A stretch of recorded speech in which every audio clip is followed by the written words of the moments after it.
Bismillahirrahmanirrahim. Assalamualaikum warahmatullahi wabarakatuh. Bersua dalam berita perdana malam ini, saya Muhammad Noh Johari. Saya Umi Masitas Osman. Berita-berita utama malam ini.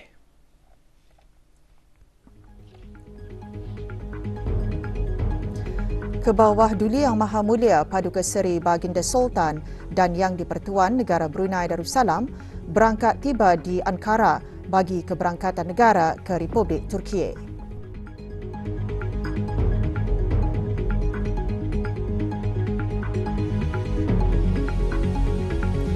Peruntukan lebih 500 juta ringgit diusulkan bagi Jabatan Perdana Menteri dan jabatan-jabatan di bawahnya bagi tahun kewangan 2023-2024.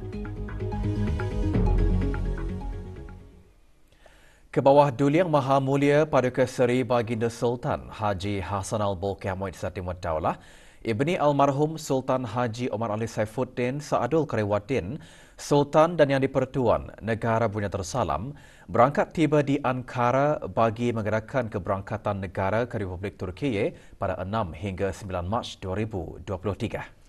Hubungan diplomatik antara negara Brunei Darussalam dan Republik Turkiye telah dijalin pada 27 Jun 1984 dan sejak itu kedua-dua buah negara mempunyai kerjasama yang meluas dalam pelbagai bidang seperti perdagangan dan pelaburan, pendidikan, kebudayaan dan pertahanan.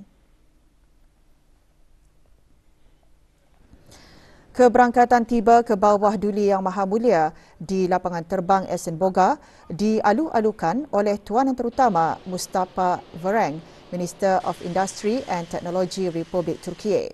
Juga hadir Yang Berhormat Datuk Seri Setia Awang Haji Erwan bin Pehin Datu Pekermajaya Haji Muhammad Yusof, Menteri Hal Ehwal Luar Negeri kedua, dan Tuan Yang Terutama Muhammad Syafi bin Haji Kasim, Duta Besar Istimewa dan Mutlak Negara Brunei Darussalam ke Republik Turkiye. Marhaba askar.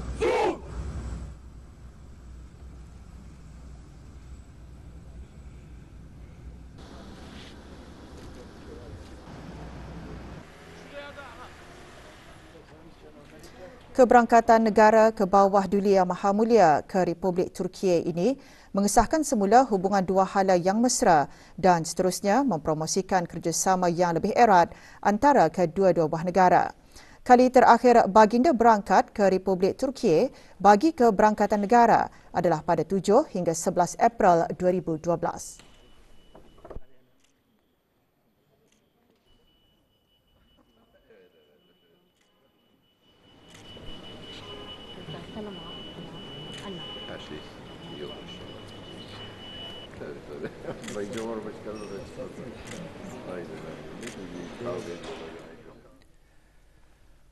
Usul peruntukan Jabatan Perdana Menteri dan jabatan-jabatan di bawahnya dibentangkan semasa hari keempat mesyuarat pertama musim pemesyuaratan ke-19 Majlis Mesyuarat Negara. Laporan lanjut sidang Majlis Mesyuarat Negara menyusul selepas ini.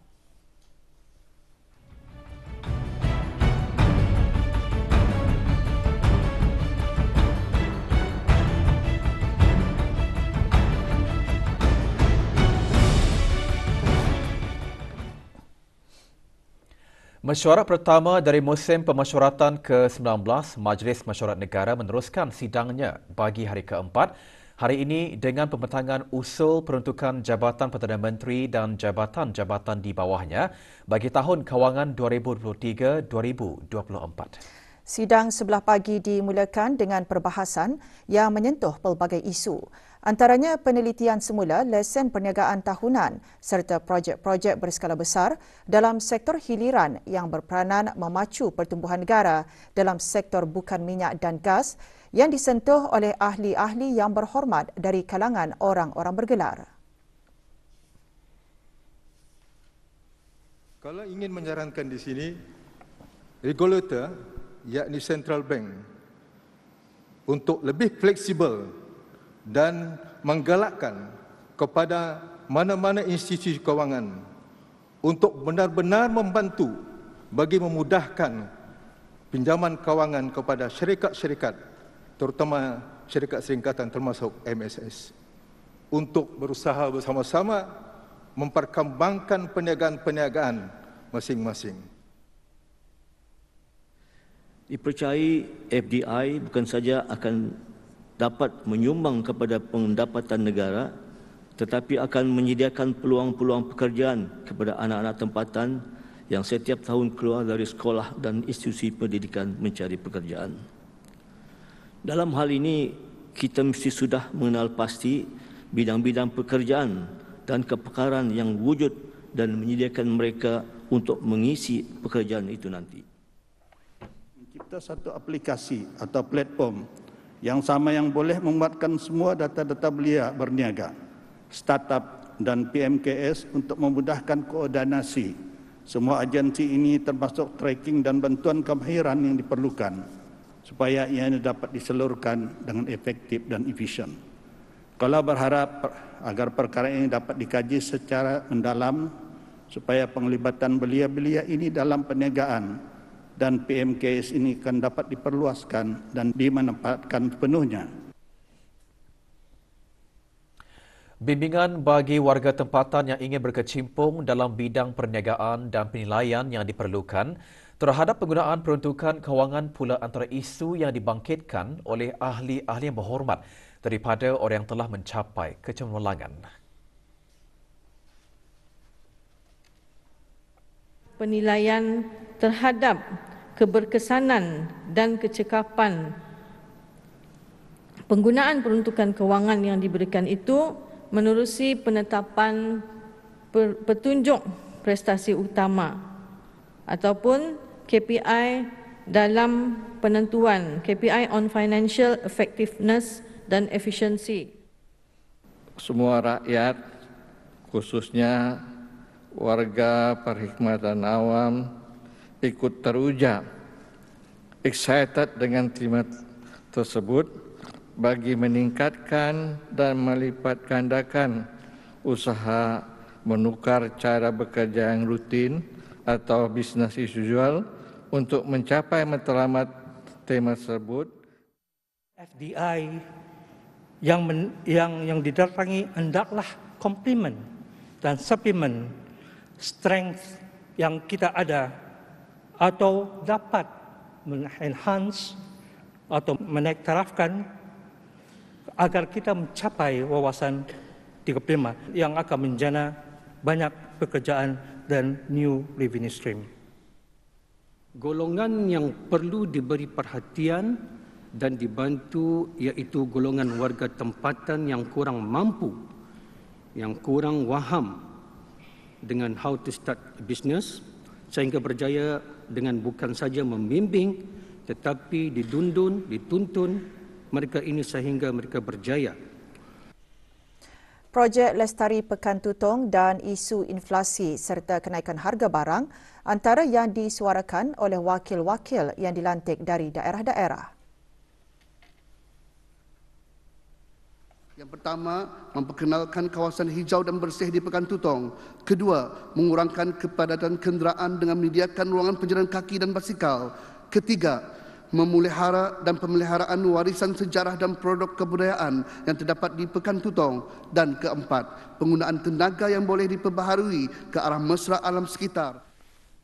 Kaulah juga mengharapkan agar pihak kerajaan dapat melaksanakan pelbagai inisiatif untuk menangani isu inflasi dan kenaikan harga barang keperluan asas bagi meringankan beban ahli keluarga di negara Brunei Darussalam. Semua pihak harus berganding bahu, termasuklah Syarikat Perikatan Kerjaan JLC dan Syarikat Pelaburan Perikatan Kerjaan FDI yang berperanan penting memastikan pembangunan ekonomi. Sumber-sumber khazanah warisan unggul negara Brunei Darussalam seperti Taman Warisan Tasik Marimbun di daerah Tutung sebagai asas bagi melaksanakan dan mewujudkan spin-off ekonomi berorientasikan ekopelancongan boleh dimanfaatkan membawa kebaikan kepada semua pihak.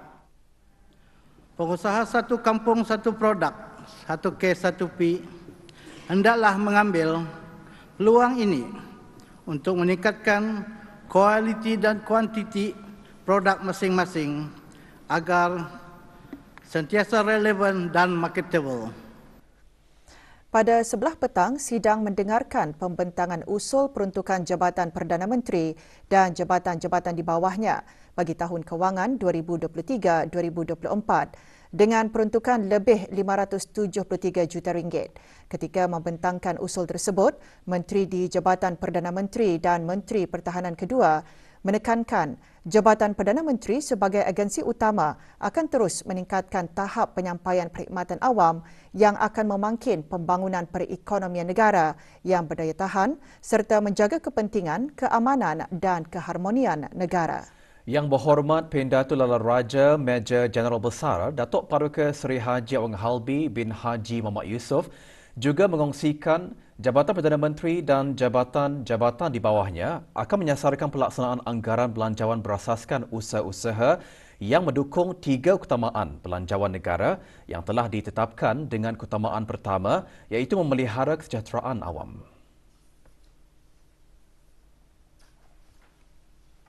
Jabatan Perdana Menteri dan jabatan-jabatan di bawahnya akan terus bertindak merangka strategi untuk memelihara kestabilan politik, mempertahankan kedaulatan negara serta menghubungkan keupayaan pertahanan dan keupayaan diplomatik dan juga persediaan negara dalam menangani ancaman keselamatan. Agensi-agensi keselamatan negara akan terus bekerjasama melalui pendekatan whole of government dan whole of nation, iaitu dengan bekerjasama dengan orang awam dalam sama-sama menjaga kesejahteraan, keselamatan dan keamanan negara Brunei Darussalam. Bagi keutamaan kedua, mendukung pemulihan negara yang inklusif dan berdaya tahan, Jabatan Perdana Menteri berusaha gigih mengurus takbir pengeluaran sumber minyak dan gas agar ia berdaya tahan untuk membantu membangun ekonomi negara. Menurut Menteri di Jabatan Perdana Menteri dan Menteri Pertahanan kedua, sektor tenaga terus memainkan peranan penting dalam meningkatkan ekonomi negara dengan sektor tenaga menyumbang lebih kurang 60% kepada keluaran dalam negara kasar atau KDNK negara dan menyumbang sebanyak kira-kira 22,000 pekerjaan. Di sektor huluan minyak dan gas, Jabatan Tenaga di Jabatan Perdana Menteri telah menyusun plan strategik dengan matlamat utama untuk mengekalkan pengeluaran minyak dan gas di tahap masa ini, iaitu sebanding dengan kira-kira 300,000 tong sehari dalam jangka sederhana dan akan meningkat ke tahap kira-kira 350,000 tong sehari dalam jangka masa panjang. Peningkatan ini bukan sahaja memerlukan pembangunan sumber-sumber di lautan dalam, tetapi juga memerlukan peningkatan aktiviti-aktiviti eksplorasi. Di sektor hiliran minyak dan gas, Jabatan Tenaga di Jabatan Perdana Menteri akan bekerjasama dengan Kementerian Keuangan dan Ekonomi dan Lembaga Kemajuan Ekonomi Brunei (BEDB) dalam mendukung pertumbuhan sektor hiliran dengan memaksimalkan dan mengukuhkan rantaian nilai sektor hiliran dengan mengembangkan projek-projek berunsur hiliran derivatif yang menggunakan pakai produk petrokimia sebagai feedstock. Menteri di Jabatan Perdana Menteri dan Menteri Pertahanan kedua dalam menjelaskan keutamaan ketiga iaitu pembangunan model insan yang dinamik, proaktif dan inovatif. Jabatan Perdana Menteri dan jabatan-jabatan di bawahnya akan terus melaksanakan program-program pembangunan kapasiti. Antaranya, rangka kerja perkhidmatan awam akan terus menumpukan kepada pengukuhan perkhidmatan awam dan rangka kerja pembangunan kapabiliti perkhidmatan awam untuk mengukur keupayaan atau kebolehan mereka. Bagi program perkembangan perkhidmatan awam ke Republik Singapura, ia memberikan peluang kepada pegawai-pegawai dalam perkhidmatan awam yang berprestasi cemerlang untuk ditempatkan di agensi kerajaan atau agensi berkaitan kerajaan di Republik Singapura dalam tempoh tertentu mengikut bidang-bidang yang bersesuaian.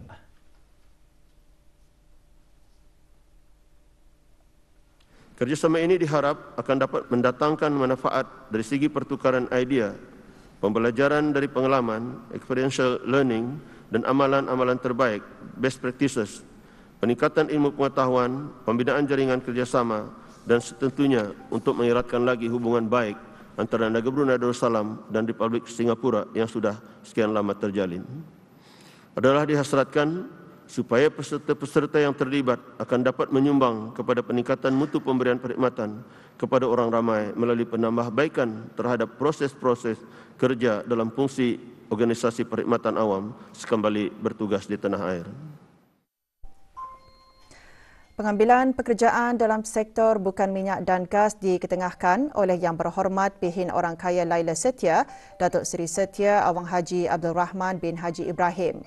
Dalam menjawab isu tersebut, Yang Berhormat Datuk Seri Setia Dr. Awang Haji Muhammad Amin Liu bin Abdullah, Menteri di Jabatan Perdana Menteri dan Menteri Kewangan dan Ekonomi kedua menjelaskan beberapa isu telah dikenal pasti, antaranya pembayaran gaji yang tidak sebanding.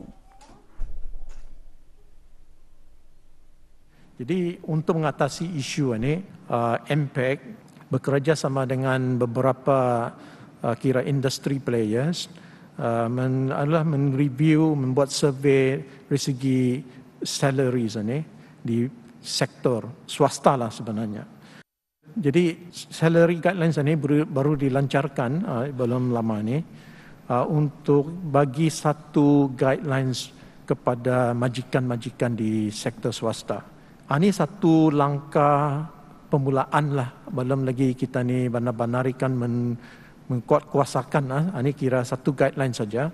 Jadi tertakluk kepada majikan, jadi satu petunjuklah kepada diorang untuk menetapkan gaji kepada pekerja-pekerja masing-masing dalam beberapa sektor pada masa ini. Dewan menangguhkan sidangnya petang tadi dan akan disambung esok pukul 9.30 pagi.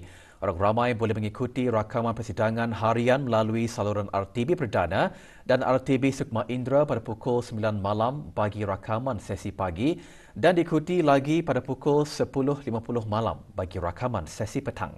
Laporan harian juga boleh diikuti melalui laman sesawang rasmi Majlis Mesyuarat Negara di www.majlismesyuarat.gov.bn.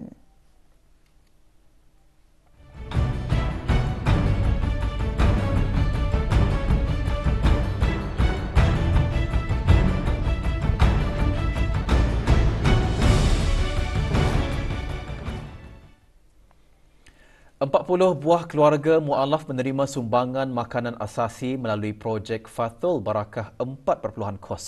Ikuti bahan beritanya selepas ini bersama dengan bahan berita lainnya.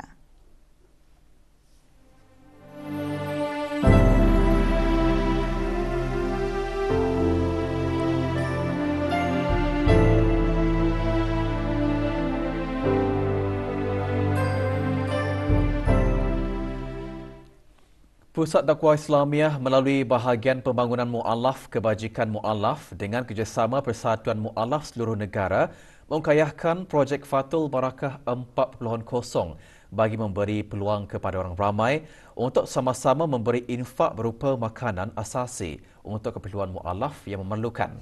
Pagi tadi, 40 buah keluarga mu'alaf dari seluruh negara menerima sumbangan pada majlis penyampaian yang berlangsung di Pusat Dakwah Islamiah. Penyerahan sumbangan disempurnakan oleh Yang Berhormat Pihin Udana Khatib Datuk Paduka Seri Setia Ustaz Haji Awang Badarudin bin Pengarah Datuk Paduka Haji Awang Osman, Menteri Hal Ehwal Ugama. Lebih 400 infak berjaya dikumpul melalui projek Fathul Barakah 4.0 yang diadakan secara serentak di Pusat Dakwah Islamiah, Kampung Pulai dan Pejabat Unit Dakwah Daerah-Daerah secara pandu lalu pada 25 dan 26 Februari lalu. Penyerahan infak akan diteruskan dengan berkunjung ke rumah-rumah para mu'alaf yang terpilih. Juga hadir Awang Haji Abdul Rajid bin Haji Muhammad Saleh, Pengarah Pusat Dakwah Islamiah. Akademi Pertahanan Angkatan Bersenjata di Raja Brunei APABDB bersama Akademi Pertahanan United Kingdom buat julung kalinya mengendalikan persidangan Komandan Asia Tenggara. Persidangan bertema pendidikan tentera profesional berlangsung selama 2 hari di Akademi Pertahanan di Tanah Jambu.